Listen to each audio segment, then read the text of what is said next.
Just let me know. Looking for the count. Oh. Check. All right. Check's good. It's 40 Ounce Hemlock Podcast, and we're going. All right. This is episode 38 of the 40 Ounce Hemlock Podcast. Fairly soon after episodes 36 and 37 dropped, which I believe was on the 14th of March. Today is the 27th of March. And I mention these dates because they're relevant to, with respect to episode 36. The dates are relevant tonight. This is going to be a little bit of I told you so. I'm going to try to mitigate the lack of tact all right, that usually comes along with, is infused within a statement like I told you so. That's really not my goal here, is to aggrandize myself. But I had an intuition back in mid-March, and it's late March now, and I went with it. And I even stated in the podcast, I'm like, look, no one's listening to my podcast anyways, so if I'm wrong here, the cost is not real high for me, whereas with the gentleman that I was criticizing, Tucker Carlson, stakes are a little bit higher for him. So I expressed, in the course of criticizing him, I expressed some sympathy with the way he was staking out his position. Okay. Now look, this is not to pile on Tucker, and I even want to back away a little bit from the criticism I gave of him, because even in that episode, the point was not to criticize him. I tried to make this little point about what positioning is and when people do it, what it looks like, and that I had this sense that he was doing it with the way he was discussing the coronavirus and the administration's response to it. But the point there was not the positioning, and I know I called it, positioning or posturing, pandemics and pundits, whatever. The point there was this sort of statistical mathematical point about mortality rate and the way that the media and Tucker is presenting to you the severity of this coronavirus. Okay, I know I'm giving you a mouthful here. I'm gonna hash this out, and I'm gonna do it slowly, and I'm gonna make it clear. And really, the point of this episode is just to make clear what was going on 2 episodes ago, and tell you that now essentially 2 weeks or 2 business weeks or whatever have gone by, and it looks to me like some other folks are catching on. And I don't mean to aggrandize myself by saying some other folks are catching on to what I was saying. It's whatever, it is what it is. It's just that it seemed to me that there was a consideration that some folks were neglecting, one of whom I really respect and who I think is really prescient and really sharp and really perspicuous, namely Tucker Carlson. And I wanted to call attention to it, all right? And this show is just to reiterate that point. It's not to relitigate it, it's just to reiterate it, okay? I criticized Tucker in episode 36 for what I called positioning himself in a way that was, critical of the president's handling of the genesis of the coronavirus issue, okay? And we pointed out there, we, the royal we, it's just me here in the basement with a beer. Okay. We pointed out there, that as is often the case when someone is positioning, as I described it, they make, on the one hand, a very strong and definite case against one side, while making a very weak and vague case against the other side in order to create a sort of middle ground or space for themselves, seemingly, and thus avoid the negative repercussions of siding with either side. Okay, this is kind of like what the Never Trumpers were doing right around 2016. They're on the one hand they're critical of the left, but on the other hand they're claiming to be ultra conservative, so conservative that they can't side with Trump, and then castigate him on other grounds and position themselves in the middle. Again, the point is not about positioning; it's just about the way that Tucker was doing it. The way that he was staking out his position in his show a few weeks ago that made me feel like, look, man, you're not being fair to the administration. Okay, now I got to start making inferences about why you're not being fair to the administration.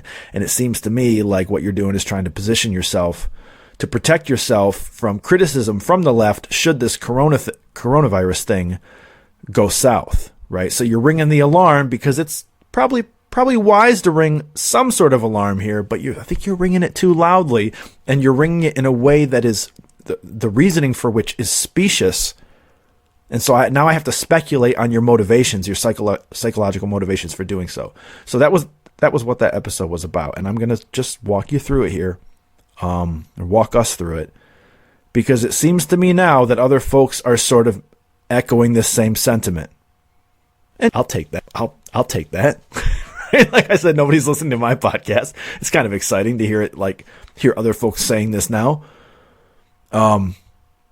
So look, like I said in that episode, while Tucker was essentially right that the left sees this pandemic as a godsend, of course they're all naturalists, atheists, whatever. They don't believe in God. They believe in a God of their own making, right? But whatever, they see it as a godsend after their failed, phony, Russian collusion and Ukraine-based impeachment efforts. What do I mean by that? They see it as one last shot to take down Trump and tarnish his image before November, okay? Tucker was right about that. Again, as is often the case with a person that's positioning themselves, their diagnosis of the one side against which they're trying to position themselves is very accurate. And then when they come to the other side, it's very vague, all right? And that's sort of where the trick lies. So he was very accurate in his, how he assessed the left's treatment of this issue. And then he turns right around and he much more vaguely accuses those on, as he calls it, the other side, though he never names or quotes them specifically, of not taking this matter more seriously or seriously enough. Okay, just go back and, again, if what I'm saying is going over your head here, just listen to episode 36 of this podcast and you'll see. All right. So like I said in that episode, Tucker was never himself a never Trumper, right? But nonetheless, the dance that he's doing here, sort of dialectically, the dialectical dance that he's doing is very much like the never Trumper sort of dance, which is, in my estimation, in my view, look, I'm sorry, and I'm not calling Tucker a coward, but it's the dance of a coward. You avoid the persecution of the left by denigrating Trump for bullshit reasons, and then you avoid the admonishment of the right by pretending to be more conservative than they. See? Or in this context, more realistically concerned with the pandemic than Trump or anybody else. All right. So I just got the sense that that's what Tucker was doing. If he wasn't, I apologize. I love this guy. I watch his show. I'm not a fanboy. All right. You shouldn't be a fanboy of anybody. All right. I love his show. I think he's very smart. I think he's smarter than me. All right. So please don't mistake me. I just got this weird sense about the way he was going at this issue, and I spelled it out there, and I'm not here to relitigate it. All right. As I said in that episode, I was and am very hesitant to go at him. I like him. I think he does good work. And it's a heavy charge that I was sort of waving at him in that episode. I don't want to wave it too hard. All right. However, this is, as I said right at the beginning, the top of this show, a little bit of an occasion for a little bit of a look back and a little bit of tactful told you so. Because while I'm not going to go at him again here, the basis for the previous criticism that I gave of Tucker in episode 36 still stands. And actually, not just stands, is standing out in bold relief now as the sentiments that I put forward, or maybe rather, I shouldn't call them sentiments, rather the statistical considerations underpinning those sentiments have now, 2 weeks later, been echoed by what I think is a very important editorial in the Wall Street Journal. So yeah, it's a little bit of tactful, told you so. Not just the Wall Street Journal. Actually, 2 days later, livescience.com. I think I put my podcast out on March 14th, and on March 16th, livescience.com, and then after that, the Washington Examiner, and then after that, right? So I'm not alone. I was alone at the beginning, but not alone. So let me just walk through this one more time, okay? To understand how all this ties together, let's go back to the substance of my criticism of Tucker Carlson. I had said that the whole basis for his nudging criticism of the administration was basically founded on the notion that the administration was dealing irresponsibly by downplaying the pandemic by its, that is the administration's, comparisons to, for instance, the flu. I'm sure you've heard Trump time and again say something like this. He says, look, this is serious, but let's keep it in perspective because we lose about, 30,000 people. By the way, the actual estimates from the CDC are between 12 and 61,000. So I think when Trump says 30,000, he's just trying to fall somewhere in the middle there. We lose that many people to the flu each year in the United States. Again, maybe you haven't heard this, but I suspect that if you're sort of like, if you've got your ear attuned to these things, you've heard this. We lose about 30,000 people a year in the United States to the flu. Okay? So the Trump administration, Trump himself being the mouthpiece of that administration, right? Because he likes to be out there in front, has been saying, look, this is serious, but let's keep it in perspective. Because every year, we lose about 30,000 people. And we just now have crossed the 1,000 threshold of fatalities, of mortalities with coronavirus. Okay? So while the left is criticizing me of downplaying it, and like I think Tucker Carlson sort of piled on with that, right? You could make the argument, and I made the argument in episode 36, that he's just being a good leader and saying, let's not freak out here. Let's take this seriously. And he did take it seriously because he shut down flights from China. And right, he did take it seriously, but he's being a good leader in trying to calm people down and be rational about it. Now, please follow the argument here, because this is really critical to understanding what's happening in the media and the country at large right now, okay? When I was talking about Tucker in that episode, I was saying that in positioning himself against the administration to some extent, Tucker Carlson was essentially saying, look, it's irresponsible to compare this pandemic to the flu because they differ so markedly in their mortality rate. That was Carlson's argument. It's the mortality rate that makes the difference. Yeah, we may lose 30,000 people to the flu, but the flu has a mortality rate that's way lower than what we've seen in the coronavirus. All right? In other words, Tucker was saying that Trump's reasoning for quelling concerns and alarm was bad reasoning. It was mistaken. It was false. It was misleading. You can't tell us, hey, don't worry, this is nothing compared to the flu so far, if the death rate for this, i.e. the coronavirus, vastly outpaces the death rate for the flu. Tucker then went on to ring the alarm over and over on his show to the effect that if, notice the if here, it's hypothetical, if this presumed mortality rate holds steady, and if the virus spreads like his, like the little articles that he's fond of quoting in The Atlantic say it's going to spread, well, then what's going to happen? We're all going to die, in so many words. The sky is falling. You get the picture. To put the point mathematically, if the flu spreads to 1 million people, but only has a mortality rate of 0.02%, well, then, hey, paging Brian Williams, help me move the decimal point here. I think, 200 people die? Whereas if the coronavirus spreads to 1 million people, right, and has a mortality rate of 4%, well, 40,000 people die. And thus, if it spreads to half the U.S. population, say 160 million people, well, 6.4 million people die, i.e. 6.4 million Americans die. And that's a Holocaust, right? So sound the alarm. You see how this works? The whole basis of Tucker Carlson's positioning himself against the administration in a way that was couched as constructive, of course, mind you. I like the guy, and he did couch the whole thing constructively to try to prod and nudge the administration along towards a different sort of response. But I think it was Carlson that was wrong in his response, and that's the point here.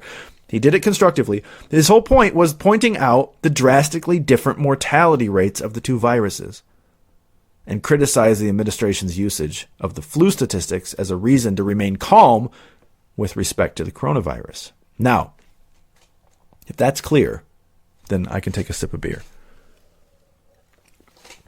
Okay, if that's clear, we'll just then recall what our criticism of Carlson was here. It was this. What? What did we say? we said almost in the same breath as he was levying this argument against the administration, he was then, out of the other side of his mouth, telling us that what? Surely the coronavirus is way more widespread than any of us have heretofore suspected. Well, why is that a problem for him to say that? It's a problem for him to say that because if that's true, then the math changes. And if you didn't follow me in episode 36, follow me now. If the disease is way more widespread than we previously thought, then the total number of occurrent cases or infections is way bigger than we've been supposing, because that's just what it means for the disease to be more widespread, right? And if the total number of occurrent cases or infections is way more bigger, yeah, I said more bigger, that's right, is way more bigger than we've been supposing, then the denominator of the fraction which mathematically represents the mortality rate is significantly bigger than we've been supposing. Why is that important? Well, what happens to a fraction when you increase the denominator and hold the numerator constant? Or, similarly, or you increase the denominator and increase the numerator at a lesser rate than you're increasing the denominator. What happens? Answer, it makes the fraction go down in value, right? In other words, it makes the mortality rate go down. In other words, 1 out of 100 is a much larger number than 1 out of 1,000. Do you see? When I increase the denominator from 100 to 1,000, I end up with a much smaller number in 1 over 1,000 than 1 over 100. See? So my beef with Tucker Carlson, expressed in episode 36 a couple of weeks ago. Hey, ding, ding, ding. A couple of weeks ago. Sorry, I'm kind of happy to have been right about this. I mean, none of this should make any of us happy, right? But it's kind of nice to have an intuition, step out on a limb and say something about it, and then it seems to prove out, right? So my beef with Tucker Carlson, expressed in episode 36 a couple weeks ago, was that though he was rightly criticizing the left liberal media and the Democratic left for using the coronavirus as an occasion to attack Trump after failing in their previous attacks, rather than showing real concern, he then seemed to position himself or commit this act of positioning, as I described it,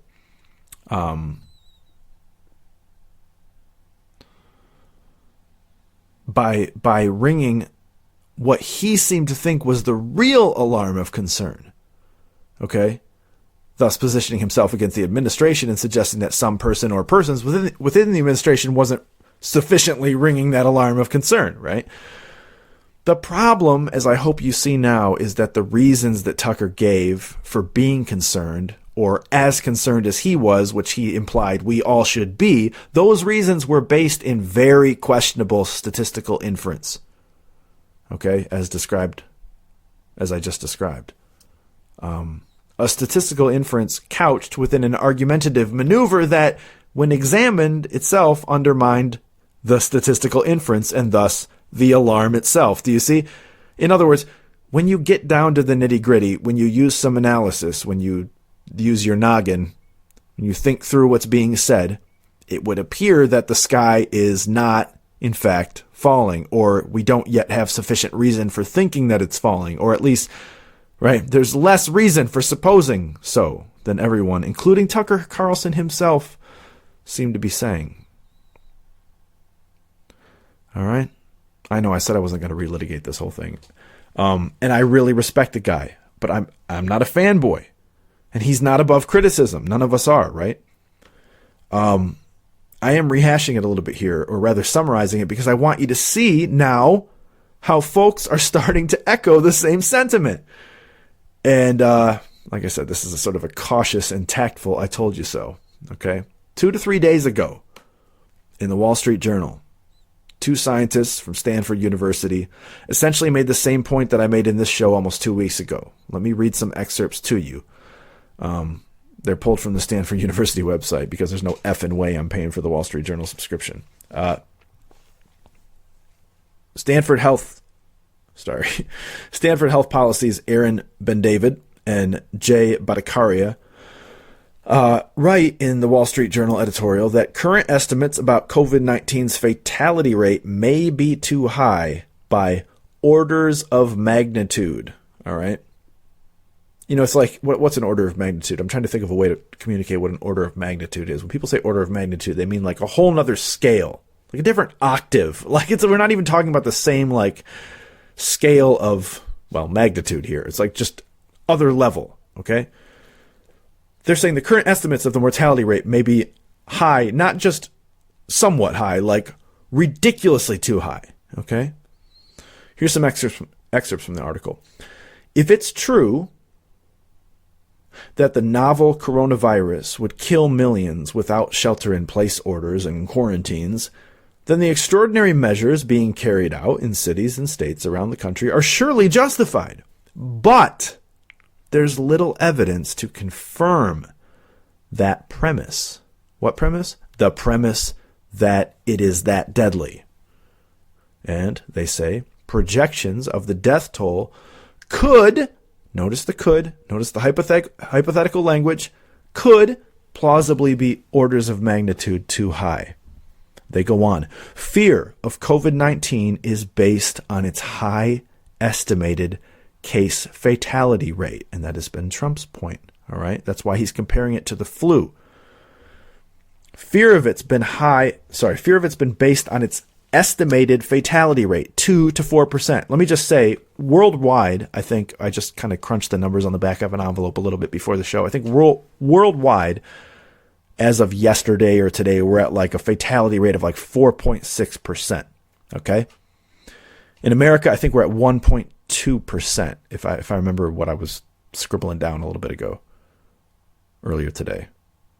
Anyways, they say fear of COVID-19 is based on its high estimated case fatality rate. 2% to 4% of people with confirmed COVID-19 have died, according to the WHO and others. They go on. So, if 100 million Americans ultimately get this disease, and this is what Tucker Carlson was on about a couple weeks ago, which I highlighted in that show on the 14th. This is what he was doing. He was like quoting this article from The Atlantic saying, well, if these million people have it, then we're going to have just an extraordinary number of deaths. The sky is falling, right? But listen, they say if 100 million Americans ultimately get the disease, then 2 to 4 million people would die. And like we said a minute ago, that's a Holocaust. They go on in the article. They say, but we believe that estimate is deeply flawed. And they're going to tell you why in a minute. And it's going to ring a bell because we said it on the 14th of this month. The true fatality rate, they said, is the portion. Notice what they're saying. The true fatality rate. They're making this is a corrective statement. The true fatality rate, or you might say the true way to understand what the fatality or mortality rate is what? Well, it's the portion of those infected who die, not the deaths from identified positive cases. Now you might say, what? Well, just listen. Identified positive cases mean we've gone out there, tested some folks, and found that they had it, and then we take the total number of those, that's the denominator, and then here's all the deaths that there have been, that's the numerator, and then we divide and we get the fatality rate. But they're saying that's the wrong way to understand fatality rate because there's way more of it out there than our tests tell us.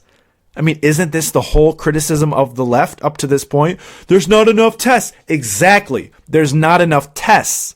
And like Tucker himself said in that episode, which we said he was speaking out of the other side of his mouth, you can't have it both ways. If there's way more of it out there than our tests currently show, well, then the denominator of our fraction is way bigger, and thus the mortality rate is way lower. And that's their point in this article. They go on. They say the latter rate is misleading because of selection bias in testing. The degree of, what do they mean? Let me just stop here so you're clear.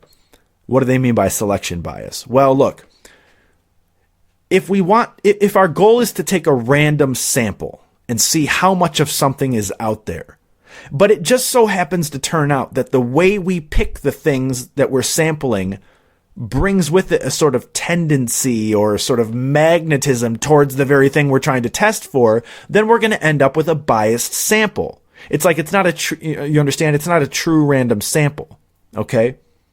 Because built into our test, or built into the way that we're administering it, or built into the way that we decide who gets it, right, is a tendency to pick up the very thing we're testing for. So our test really isn't random. That's their point. They say the latter. Now, you might say, well, why is the COVID-19 test random? Because they're testing folks who are presenting symptoms, right? And that's not, and there's a lot of folks who are like the media's been telling us, there's a lot of folks out there who are asymptomatic, or we just found out in an article very recently, some folks are having this virus and saying that their symptoms presented completely different than the media has been telling us. So there's another way in which the bias sample, or the sample, turns out biased. Okay. The Stanford scientists say the latter rate is misleading because of selection bias in testing. The degree of bias is uncertain because available data are limited, but it could make the difference between an epidemic that kills, listen to this, an epidemic that kills 20,000 and one that kills 2 million. If the number of actual infections is much larger than the number of case orders of, if the number of actual infections is much larger than the number of cases, orders of magnitude larger, then the true fatality or mortality rate is much lower as well. And that was our whole point in episode 36. They say that's not only plausible, but likely based on what we know so far. All right. So, like I said, a little bit of told you so.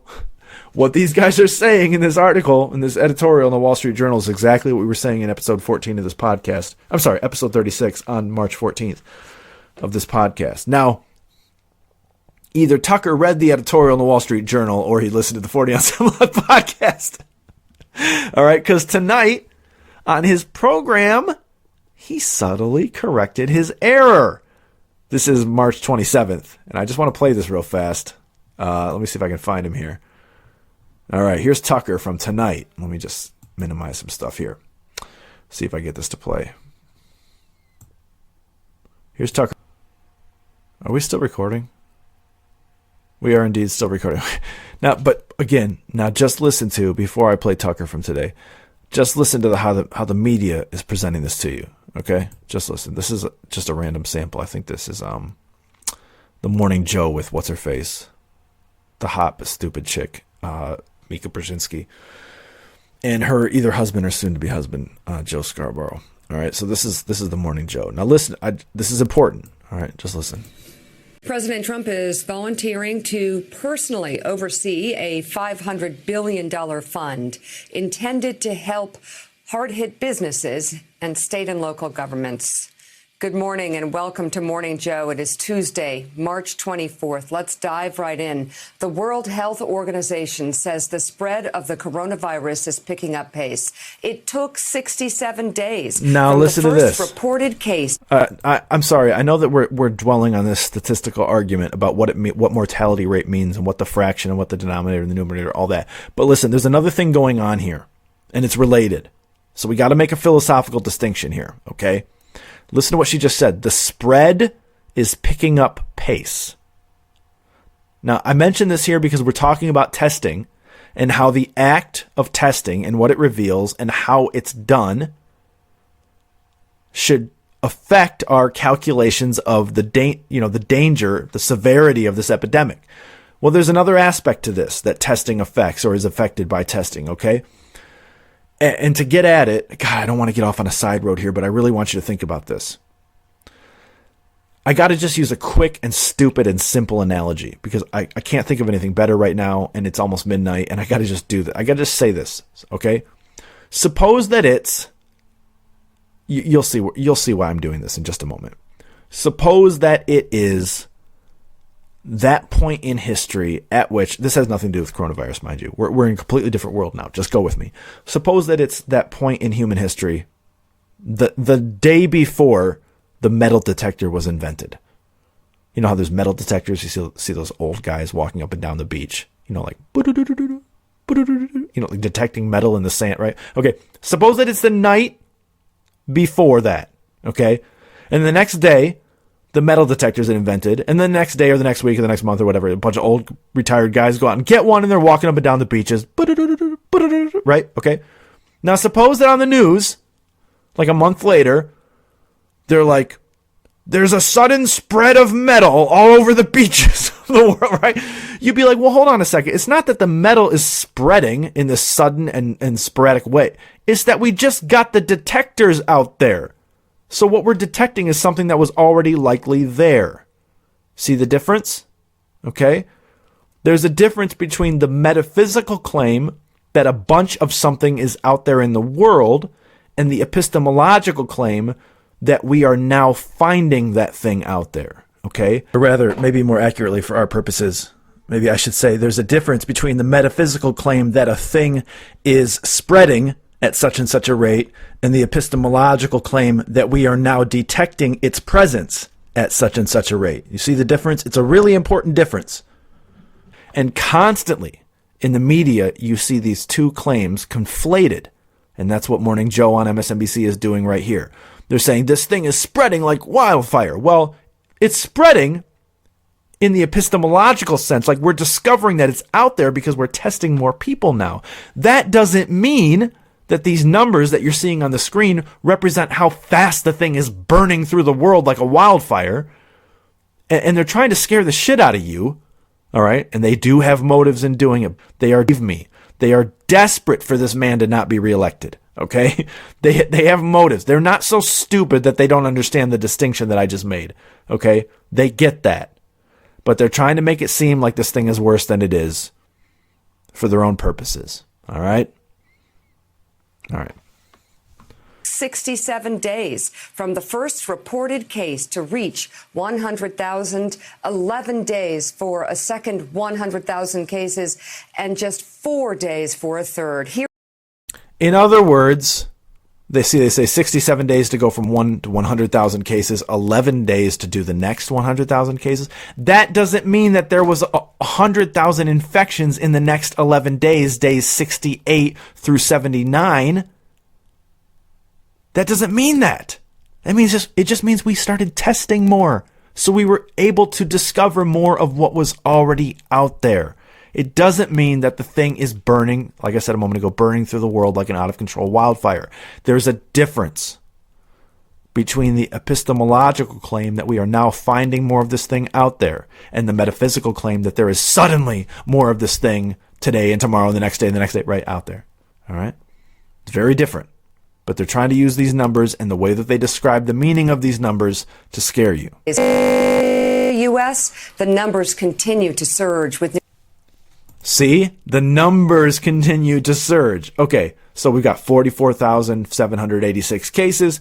We've got 9,876 cases in the last 24 hours. And look how this is presented. It's presented like 9,876 people got coronavirus in the last 24 hours, which is not true. All right? It's not true, but it's presented in the metaphysical sense when really the only valid sense is the epistemological sense. We are testing more now, which means we are discovering more of the virus out there. Okay? And this is related to the other point we made early in the show. I just wanted to call attention to it. Okay. Now, anyways, to get back to the earlier point, let me just get rid of this now. To get back to the earlier point, this whole point about mortality rate, fatality rate, it's interesting that now it's being, like I said, 2 days after we did that show, there was an article in Live Science about it, then the Washington Examiner, the Washington Post, or whatever, I forget which one. And then, like I said, this major article in the Wall Street Journal by the Stanford scientists saying, look, if it's true, like Tucker was saying a couple weeks ago, this thing is so much more prevalent, so much more, the proliferation of it is so much greater than we've heretofore supposed. Well, then we also have to factor that in when we consider the mortality rate. And that would make the mortality rate go way down. Okay? And it really struck me a couple weeks ago that Tucker was not considering that. But he's considering it now because I watched his show tonight. And he seems to have amended his position a little bit. So here's Tucker from tonight. The question is, when can we expect the apex of the epidemic? And the truth is, we can only guess at that. 3 months ago, no one apart from scientists had heard of this strain of coronavirus. We still know relatively little about it, surprisingly little, really. We can't say with precision how easily it spreads from person to person. We don't know how many people have. Right, because despite how Morning Joe just presented it to you, it does not mean that 9,486 or whatever that number was, people got infected with it in the last 24 hours. It just means that we're constantly doing more and more testing, which means we're finding more and more of what's out there. In other words, more old guys are walking up and down the beaches with metal detectors. So we're finding more metal. Doesn't mean there's suddenly overnight more metal on the beaches, okay? We don't know how many people have it in this or any other country. And most important, we're not at all sure how many people in the end will die of it. Right, because we don't know the mortality rate, despite what Tucker Carlson was saying 2 weeks ago about it being 3 to 4%. If the week we just saw is as bad as it gets, we will be fine, essentially. Apparently the sky is not falling, Tucker? Actually, if deaths keep rising at the rate they are rising now, we're in big trouble. That would be a calamity. You could make arguments for either scenario, and deeply informed people are doing just that. Here at the 40 Ounce Hemlock Podcast, we like to consider ourselves deeply informed. The national shutdown we're living through is based in large part on fears the virus could have an overall death rate of 2, 3, or even 4%. That's a devastating rate of fatality. But we have no valid statistical reason for thinking that the mortality rate is that high enough to change this country's demographics. But not everybody. See him pulling back now? Now he's like, well, there's reasonable arguments on both sides. It's like, what? I guess Tucker maybe was watching, or was either he read the Wall Street Journal article or he's listened to the 40 Ounce Hemlock Podcast. I'm not sure which. Buys that assumption. Again, the assumption upon which a lot of policy has been built. In an op-ed for the Wall Street Journal this week, 2 Stanford medical professors suggested that coronavirus infection may be far more widespread than we thought. Using a series of formulas, they concluded that America may already have millions of cases, active cases of coronavirus. And that would be, paradoxically, very good news. It would mean the virus is far less deadly than we thought it was. That's what we said. If true, total American deaths could wind up in thousands rather than the millions. That's what we said. Every decent person wants to believe that's the case, and it certainly may be true. The problem is, it also... Then why didn't you say it a couple weeks ago, Tucker? I'm sorry. I'm not trying to gloat. Anyways, there you go. This is a very serious thing. It's a very serious thing. I hope I don't get it. I hope you don't get it. It's a very serious thing. It's not clear at all yet that the sky is falling. And tomorrow or the next day or whatever, we're going to do some talking about this whole economic aspect to this, with Trump pushing to sort of reopen the country.